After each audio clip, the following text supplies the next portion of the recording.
पहला क्वेश्चन ये है कि हम रिलेशनशिप को इतनी इंपॉर्टेंस नहीं दे पाते हैं। क्या होता है, आपने भी एक सेशन में बोला था कि जिसकी रिलेशनशिप अच्छी है उसकी लाइफ अच्छी। एक स्टडी हुई थी बहुत बड़ी, और ऐसी बहुत सारी स्टडीज़ हुई हैं जिसमें पता लगता है कि फेम कल मतलब इन सब चीज़ों से मैटर नहीं करता। At the end it matters कि आपका रिलेशनशिप्स कितने अच्छे रहे। Not every one give relationship that important as like career या फिर फेम।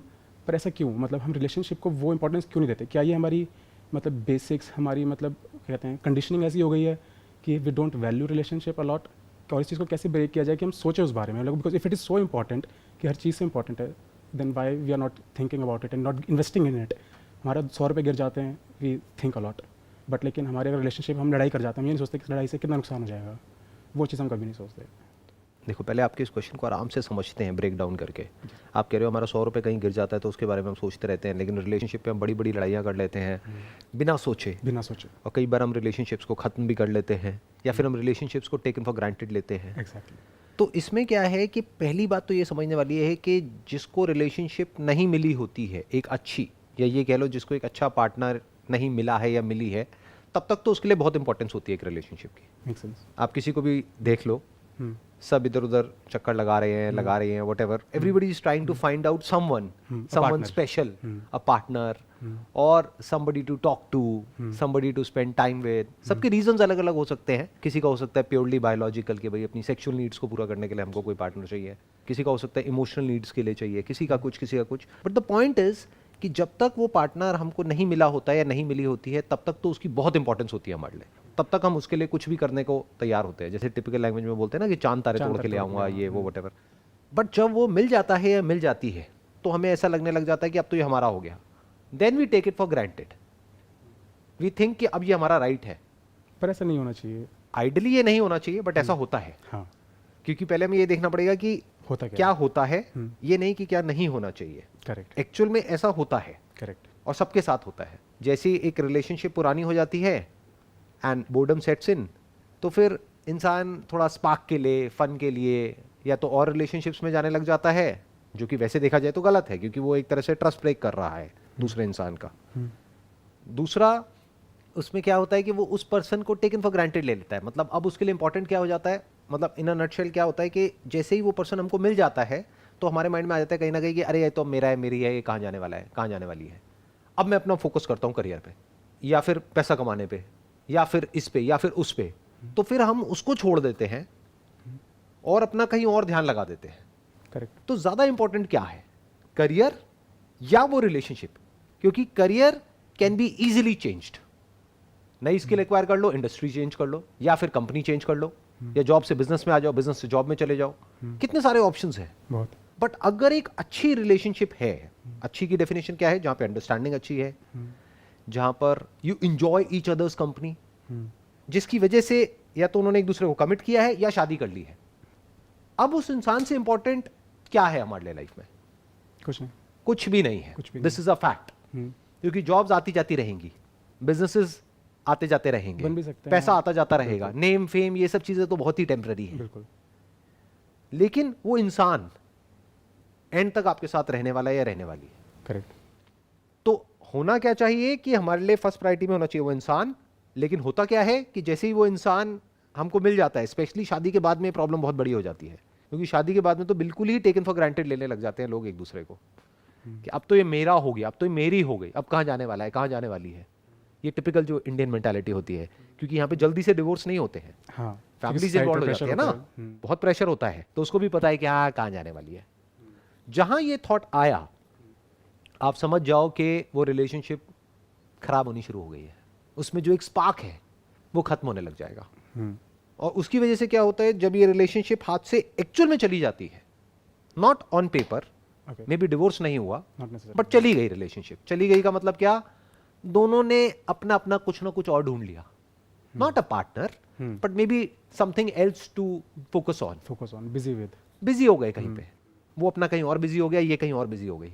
अब ना इसको उससे कोई ज्यादा लेना देना है, ना इसको इससे कोई लेना देना है। हाँ, एक घर में रह रहे हैं जैसे कि रूममेट्स होते हैं, बट एक्चुअल में कहीं कोई बॉन्डिंग नहीं है। तो ये बहुत ही एक टॉक्सिक रिलेशनशिप आप इसको बोल सकते हो।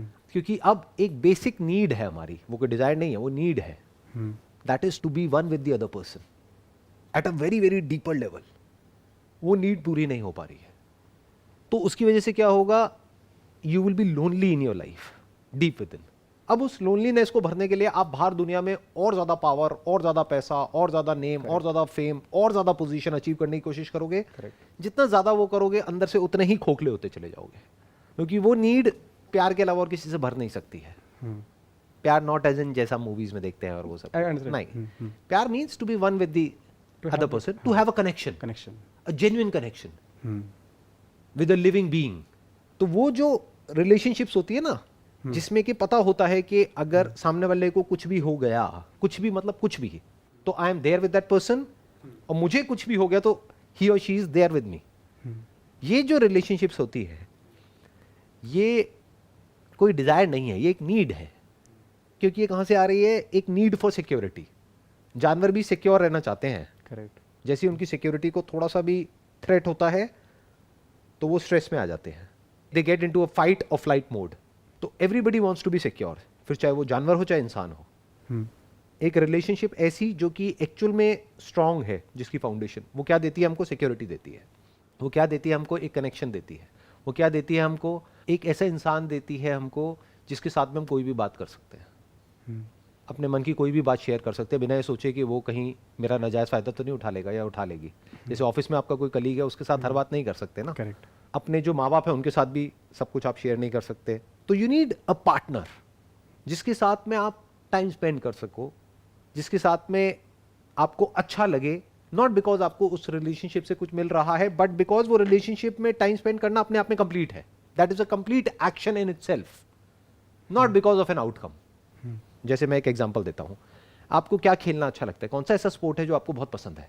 ज़्यादा स्पोर्ट्स खेलते नहीं, badminton you can take an example. तो जब आप बैडमिंटन खेलते हो तो क्या बैडमिंटन खेलने के बाद में कुछ पैसे मिलते हैं, 1000 2000 रुपए, 5000 रुपए, 10,000 रुपए? बट क्या वो बैडमिंटन खेलना अपने आप में कंप्लीट एक्शन है या इनकम्प्लीट एक्शन है? कंप्लीट एक्शन है। कुछ बचा तो नहीं रह जाता है ना? नहीं। बट अगर अभी आप जॉब करते हो, आप जॉब करते हो यानी कि एक्शन लेते हो। आपने जॉब करी, पूरे महीने काम किया, लेकिन उस महीने के बाद में आपको पैसे नहीं मिलेंगे, तो इनकम्प्लीट एक्शन होगा। तो वो इनकम्प्लीट एक्शन है। वो कंप्लीट कब होता है, जब आउटकम आता है। करेक्ट। आप किसी एग्जाम की तैयारी कर रहे हो, अगर वो क्रैक हो गया तो वो कंप्लीट हो गया, नहीं हुआ तो इनकम्प्लीट रह गया। करेक्ट। इनकम्प्लीट एक्शन की वजह से क्या होता है, स्ट्रेस होता है, एंजाइटी होती है, फियर होता है। सोचो आप काम तो करते जा रहे हो कंपनी में, वो काम आपको पसंद भी है, लेकिन 3 महीने तक आपको सैलरी नहीं मिली है, तो क्या होगा उसकी वजह से? Stress, anxiety, fear. But badminton आप खेल रहे हो 3 महीना क्या 3 साल तक, रोज 1-1 घंटा, कुछ नहीं मिल रहा है वहां से, सही बात है, बट कुछ बाकी भी नहीं रह रहा है। वो एक्शन अपने आप में कंप्लीट एक्शन है। ऐसी ही एक रिलेशनशिप होनी चाहिए जो एक्चुअल में एक अच्छी रिलेशनशिप होती है, कि वहां पर टाइम स्पेंड करके कुछ मिलने वाला नहीं है। जैसे शुरू शुरू में एक रिलेशनशिप में होता है कि दोनों एक दूसरे को अपना बेस्ट दिखा रहे होते हैं और एक दूसरे से दोनों को कुछ चाहिए होता है।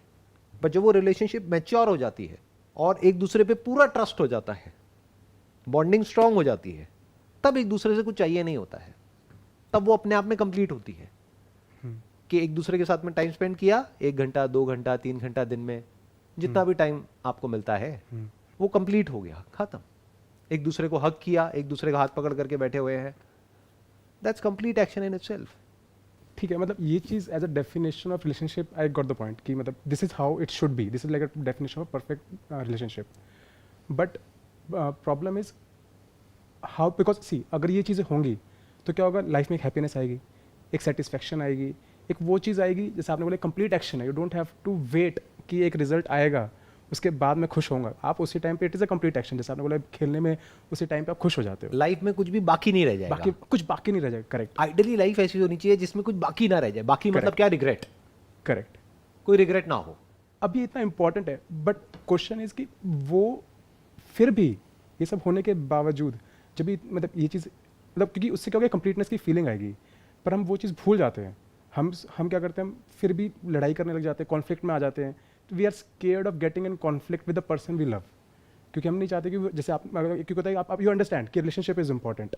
अब आप उस जो नेक्स्ट पर्सन आप उसके साथ कॉन्फ्लिक्ट में आना ही नहीं चाहते, क्योंकि आपको पता है कि अगर आप कॉन्फ्लिक्ट में आए तो रिलेशनशिप डिग्रेड होगा, क्योंकि एक मेंटल थॉट वो चीज़ें घूमती हैं at the back of your mind, क्योंकि वो कंप्लीटनेस वाली मतलब अगर ऐसे कंप्लीटनेस है तो अच्छा आपके हिसाब से रिलेशनशिप में जो ऐसा कंप्लीट रिलेशनशिप है उसमें कॉन्फ्लिक्ट होगा या नहीं होगा? ये एक गलत अंडरस्टैंडिंग है। क्योंकि अगर आप डीपली एक रिलेशनशिप को समझोगे तो कॉन्फ्लिक्ट तो होगा ही और होना चाहिए। कॉन्फ्लिक्ट एक रिलेशनशिप को अच्छा करती है, बुरा नहीं करती है। तो हमें ये कभी भी एक्सपेक्ट नहीं करना है कि एक रिलेशनशिप में कॉन्फ्लिक्ट नहीं होगा। कॉन्फ्लिक्ट नहीं होगा तो रिलेशनशिप भी नहीं होगी, क्योंकि दो अलग अलग लोग हैं ना जो साथ में आ रहे हैं, तो कॉन्फ्लिक्ट होगा। बट कॉन्फ्लिक्ट के बाद में क्या होता है, बॉन्डिंग स्ट्रांग हो जाती है। आप अभी हो किसी रिलेशनशिप में? मैं हस्बैंड, मतलब आई एम मैरिड।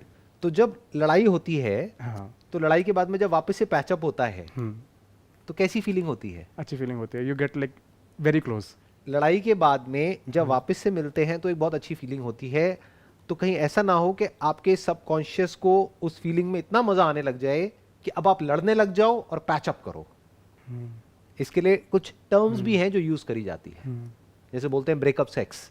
मतलब क्या, ब्रेकअप किया 3-4 दिन के लिए, 5 दिन के लिए, हफ्ते के लिए, फिर वापस से पैचअप किया, फिर जब मिले तो एक स्पार्क आ गया वापस से रिलेशनशिप में। जैसे आप भूखे हो और फिर आपने खाया तो खाने में मजा आया ना, बस जितनी आपकी भूख है उससे ज्यादा खाने को मिल गया तो आपका फेवरेट खाना भी बेकार लगने लग गया। हाँ, करेक्ट। इस साइकी को बड़े ध्यान से समझना होगा जो बात मैं कह रहा हूं। तो there is a fine line between conflict and no conflict. If there is no conflict in a relationship, that is a very toxic relationship.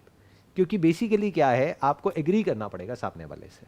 For example, हमारी और गवर्नमेंट की एक रिलेशनशिप है। करेक्ट। उस गवर्नमेंट को किसने इलेक्ट किया? हमने किया है।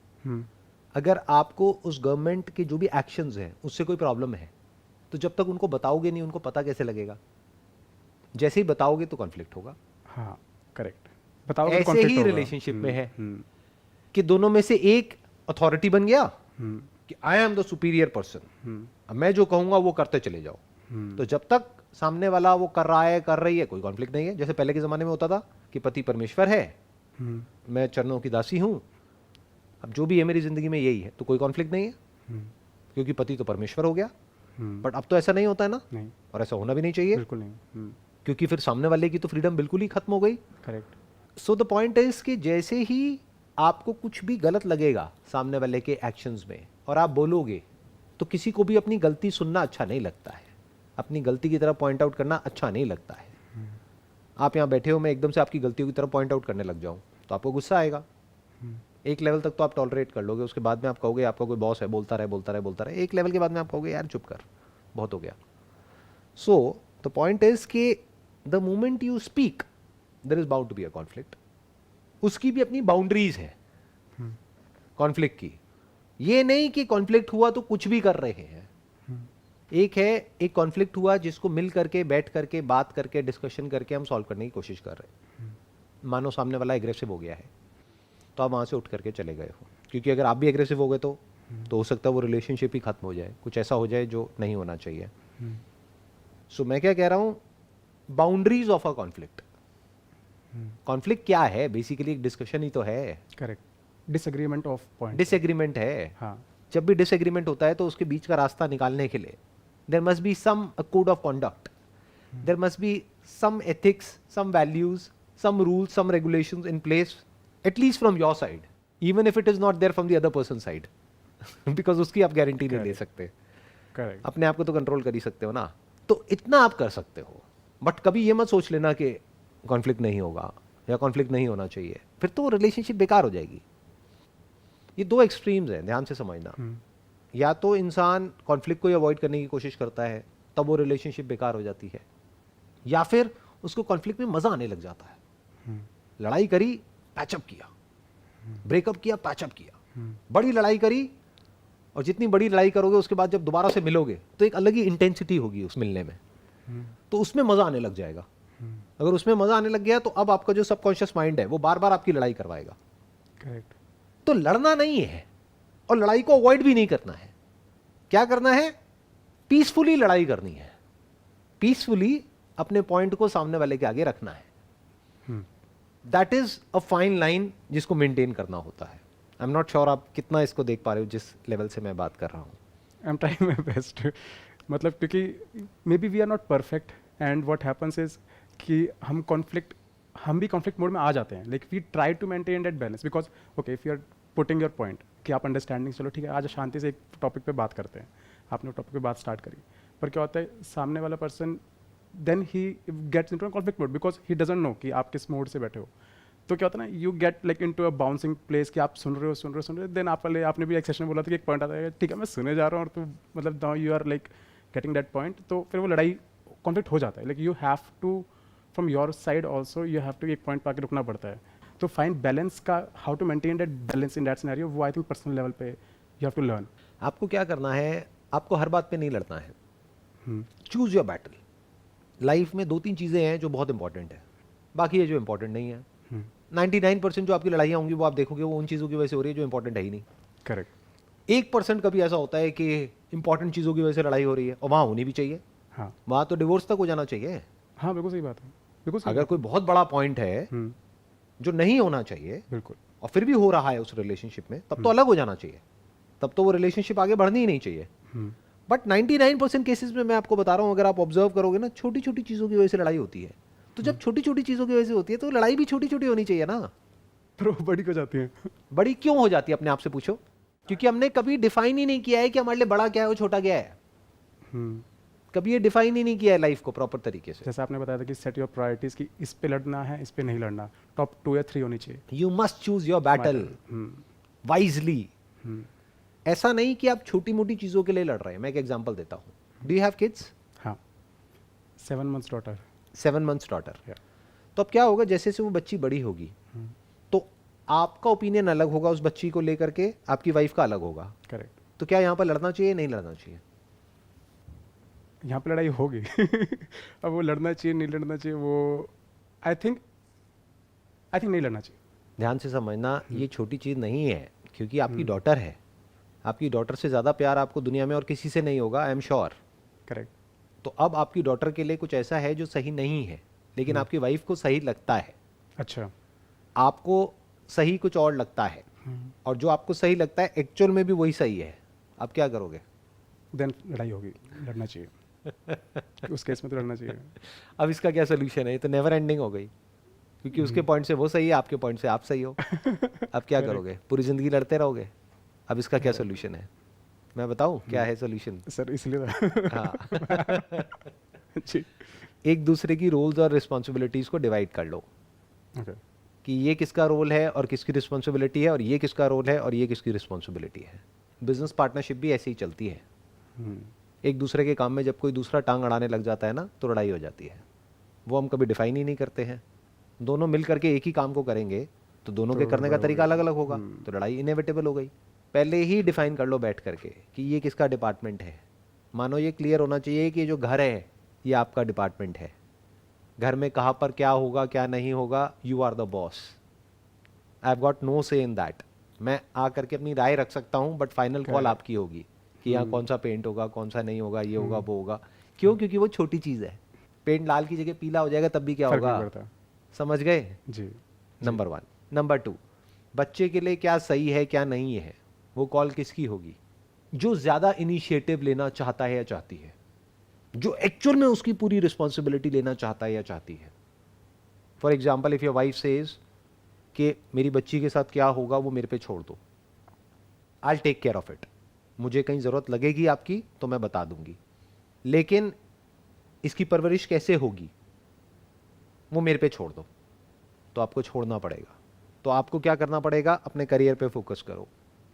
या अगर कहीं कुछ बहुत गलत होता हुआ दिख रहा है, जो बच्ची के लिए मान लो बहुत ही गलत है, तब आप बोल सकते हो।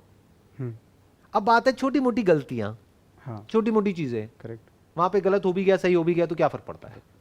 ये जो मंत्र है ना, क्या फर्क पड़ता है, इसको गांठ बांध लो।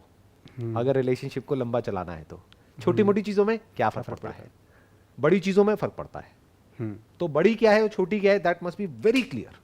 कि बच्ची के लिए कुछ बहुत गलत है तो फर्क पड़ता है, छोटा मोटा कुछ है मेरे को गलत लग रहा है।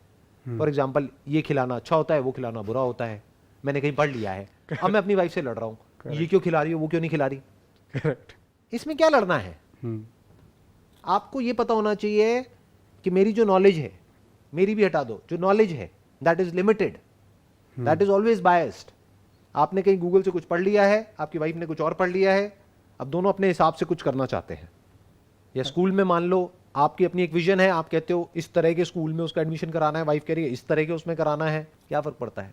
ये जो मंत्र है ना, क्या फर्क पड़ता है? उसको ये खिलाना है, वो खिलाना है, क्या फर्क पड़ता है? कुछ गलत थोड़ी ना खिलाएगी वाइफ। हाँ, ये बिल्कुल। कपड़े पहनाने वो पहनाने क्या फर्क पड़ता है। पर वही होता है, हम उन चीज़ों को ज़्यादा अपने मेंटली फ़र्क डाल देते हैं कि अच्छा अगर अभी नहीं सीखा तो बाद में क्या होगा। Exactly. हम उस चीज़ को बड़ा कर देते हैं That's a अपने trap. माइंड में। That is a That's a trap, trap. That's a trap. देखो ध्यान से समझना, उससे फर्क मैं पड़ता आपको है। एक प्रैक्टिकल हाँ, एग्जांपल देता हूँ। मैं यहाँ पर बैठा हूँ, मैं एक ऐसे स्कूल से पास आउट हूँ जो कोई बहुत अच्छा स्कूल नहीं था, मतलब बहुत बुरा भी नहीं था बहुत अच्छा भी नहीं था, मीडियम लेवल का। आजकल पेरेंट्स को क्या है, वो पागल हैं अपने बच्चों के पीछे कि उसको सबसे अच्छे स्कूल में कराना है। क्यों? क्योंकि गिने चुने एक दो बच्चे ही होते हैं और उनके पीछे पेरेंट्स पागल हुए पड़े हैं हाँ। कि बेस्ट स्कूल में कराना है। ये बेस्ट स्कूल क्या होता है मुझे समझाओ। आप किस स्कूल से पास आउट हो? Sir normal school. बहुत अच्छे से या बहुत बुरे से? Medium medium. मीडियम। हाँ अच्छा कर रहे हो आज की डेट में लाइफ में? हाँ। तो जिसको अच्छा करना है वो कहीं से भी निकल करके कर जाएगा या कर जाएगी। मुझे तो अब ये लगता है कि डिग्री का भी फर्क नहीं पड़ता। अगर आपको कुछ अच्छा करना है, if you have actual practical knowledge, if you have proper guidance, आप फिर भी कर जाओगे। आपके अंदर ड्राइव है तो भी कर जाओगे। और अगर इस डिस्कशन को हम और डीपर लेवल पे लेकर के जाएंगे ना, तो एक्चुअल में जो पूरा का पूरा एजुकेशन सिस्टम है फ्यूचर में उसका इतना फर्क पड़ेगा ही नहीं। आज पड़ता है क्योंकि आप कहाँ से निकल रहे हो, कितने मार्क्स आ रहे हैं, ये हो रहा है वो हो रहा है। बट टाइम जिस तरीके से, जितनी तेजी से चेंज हो रहा है with the advent of AI, artificial intelligence, और आप तो टेक फील्ड से हो तो आप समझ पा रहे होगे मैं क्या कह रहा हूँ कि किस तरीके से एआई जो है वो जॉब्स को रिप्लेस करेगी। तो पर्सन ऐसा होना चाहिए कि जो अडेप्ट कर जाए फटाफट से, जो किसी भी नई स्किल को एक्वायर कर जाए। ऐसा नहीं होना चाहिए क्लोज माइंडसेट वाला कि नहीं मुझे यही करना है वही करना है। तो स्कूल से जो आपने सीखा उसके अलावा जो आपने सीखा वो ज्यादा इंपॉर्टेंट है। यानी कि जो आपने एजुकेशन सिस्टम से सीखा, जो भी एक्वायर किया, उसके अलावा जो और जगह से आपने सीखा और एक्वायर किया वो ज्यादा इंपॉर्टेंट है। मैं ठीक कह रहा हूं ना? बिल्कुल। आप भी अपने करियर में जो ग्रो कर रहे हो इसी वजह से कर रहे हो? 100%। जो आपने एक इंजीनियरिंग करी उसकी वजह से कर रहे हो, या जो और आपने सीखा? जो और सीखा। जैसे अभी आप क्या कर रहे हो, कौन सी लैंग्वेजेस को यूज कर रहे हो आप? अभी जैसे मैं HTML, CSS, JavaScript, angular JS framework. अभी आप सबसे ज्यादा क्या यूज कर रहे हो? Angular JS। Angular JS। ये आपने कॉलेज में सीखा था? नहीं नहीं सीखा। तो कहां से सीखा? बाहर आके। बाहर कहां से? यूट्यूब से। यूट्यूब से। और जिस टाइम पे पेरेंट्स थे उस टाइम पे तो यूट्यूब का नाम भी नहीं था। जहाँ से मैंने सीखा और मैंने करियर बनाया, और ये चीज़ पेरेंट्स को पता भी नहीं थी कि ऐसी चीज़ होगी फ्यूचर में जहाँ से एक्चुअली ग्रोथ होगी। तो अगर आज से 10-15 साल बाद देखें तो रियली जो आपने पॉइंट बोला कि AI इन चीज़ों से हम जिस चीज़ में आप एक्चुअली में इंपॉर्टेंस दे रहे हैं, क्या पता वो चीज़ें ही ना रहें, एग्जैक्टली कुछ अलग ही आ जाए और हम बेफालतू में टेंशन ले रहे हैं उस चीज़ की अभी। कि वो एक्चुअल में इंपॉर्टेंट है ही नहीं कि कौन सा स्कूल है, क्या है, ये है वो है। ठीक है, एक रीजनेबल लेवल का स्कूल होना चाहिए ताकि एक बच्चे को एक अच्छा एनवायरनमेंट मिले। करेक्ट। उसकी सोशल स्किल्स के लिए वो चीज इंपॉर्टेंट है, उसकी कम्युनिकेशन स्किल्स के लिए इंपॉर्टेंट है, उसकी जो इंटरपर्सनल जो स्किल्स है उसके लिए इंपॉर्टेंट है। But as far as education is concerned, अगर आप अपना एग्जांपल लोगे, आज जो भी आप अर्न कर रहे हो एक अच्छे लेवल पर हो, that is because of angular. और वो आपने कहीं किसी कॉलेज से नहीं सीखा, किसी एजुकेशन सिस्टम से नहीं सीखा, वो कहां से सीखा? यूट्यूब से, वो भी फ्री में। तो जिसको सीखना है वो कहीं से भी सीख लेगा या सीख लेगी, और जिसको नहीं सीखना है उसको बढ़िया से बढ़िया स्कूल में भी ले जा करके डाल दो, बढ़िया से बढ़िया कॉलेज में डाल दो, वो नहीं सीख पाएगा। तो इसके लिए लड़ना क्यों है? बिल्कुल नहीं। हाँ। अगर उस बच्चे के अंदर सीखने की चाह होगी, that is much more important than जो उसको सिखाया जा रहा है एजुकेशन सिस्टम के थ्रू। तो उसके अंदर अगर कुछ पैदा करना ही है तो सीखने की चाह पैदा करो जी। बच्चे के अंदर। उसके लिए अपनी वाइफ से लड़ने की जरूरत नहीं है। उसके लिए क्या करना है, बच्चे को एनकरेज करो क्वेश्चंस पूछने के लिए। बच्चे को जा करके बोलो जो मर्जी जैसे मर्जी क्वेश्चंस पूछो, जितने मर्जी पूछो, कभी पीछे नहीं हटना है जब भी कोई बच्चा क्वेश्चन पूछता है। ये बहुत बड़ी गलती करते हैं। हाँ। कह रहे अभी थोड़ी देर में आना, मैं बिजी हूं, तो बच्चा आना ही बंद कर देता है। मैं अभी काम में हूं, नहीं, काम को रोक दो, काम इज सेकेंडरी। जब बच्चा कोई क्वेश्चन पूछ रहा है तो उसको बोलना है कि कभी भी कोई भी क्वेश्चन पूछना है किसी भी तरह का, बच्चे के माइंड में थॉट्स आ रहे हैं उल्टे सीधे। अभी तो बच्ची आपकी बहुत छोटी है, 7 महीने की, जब बड़ी होगी तो कई कई तरह के थॉट्स आएंगे जो वो किसी से डिस्कस नहीं कर सकती है। कि मेरे माइंड में थॉट आ रहा है कि आपकी डेथ होगी तो क्या होगा, तो वो नॉर्मली बोलते नहीं है किसी को, अपने अंदर ही रखते हैं बच्चे। ट्रू। ये चीज़ जैसे अगर मैं देखूँ तो हमारे बचपन में हमें आते थे लेकिन हमने कभी किसी से पूछा ही नहीं, किसी से पूछा ही नहीं, ना किसी से डिस्कस किया। उसके अलावा जब वो और बड़े होंगे बच्चे तो सेक्सुअल थॉट्स आएंगे, अंदर बहुत कुछ चेंजेस होंगे बॉडी में, हार्मोनल चेंजेस होंगे। तो they must be so comfortable कि वो आपके पास, आपकी वाइफ के पास में आकर के डिस्कस कर सके, जो हमने नहीं किया अपने पेरेंट्स के साथ में। तो ये ज्यादा इंपॉर्टेंट है, इसमें लड़ाई की कोई गुंजाइश ही नहीं है। कुछ है नहीं, आपको अपना आराम से फ्रेंडली भी कुछ भी नहीं है, कुछ भी नहीं है। तो होता क्या है, हम चिंदी चीजों के पीछे लड़ते रहते हैं एक दूसरे से, बड़ी चीजों की तरफ हमारा कभी ध्यान ही नहीं होता है। सबसे बड़ा लाइफ में क्या है कि बच्चे के अंदर एक क्यूरियोसिटी आए, उसका एक क्वेश्चनिंग माइंड हो, इंस्पिरेशन, ना कि आंसरिंग माइंड हो। पेरेंट्स क्या है, अपने बच्चों को आंसरिंग मशीन बनाने में लगे हुए हैं। आंसरिंग मशीन का मतलब क्या? कि जो भी एजुकेशन सिस्टम में सिखाया जा रहा है उसको रट लिया और जा करके एग्जामिनेशन में वो सब लिख करके आ गए, मतलब बढ़िया से बढ़िया आंसर दे दिए और उसके नंबर्स अच्छे आ गए और वो कह रहे हैं देखो मेरा बच्चा कितना इंटेलिजेंट है। अरे आंसर से बच्चा इंटेलिजेंट नहीं होता है, क्वेश्चन से होता है। लेवल ऑफ इंटेलिजेंस का पता इससे लगता है कि उसके लेवल ऑफ क्वेश्चंस क्या है, not the level of answers. इस हिसाब से तो गूगल इंटेलिजेंट है, उससे किसी भी क्वेश्चन का आंसर पूछ लो वो 1 सेकंड में बताएगा आपको। करेक्ट। तो एक्चुअल में इंटेलिजेंस का मतलब क्या है वो पहले हमें समझना है, फिर बच्चे को समझाना है। उसके लिए किसी से कोई लड़ाई झगड़ा नहीं है। I hope you got all the answers for the questions that you have asked. बहुत क्लैरिटी मिली। Wish you all the best. Thank you so much sir.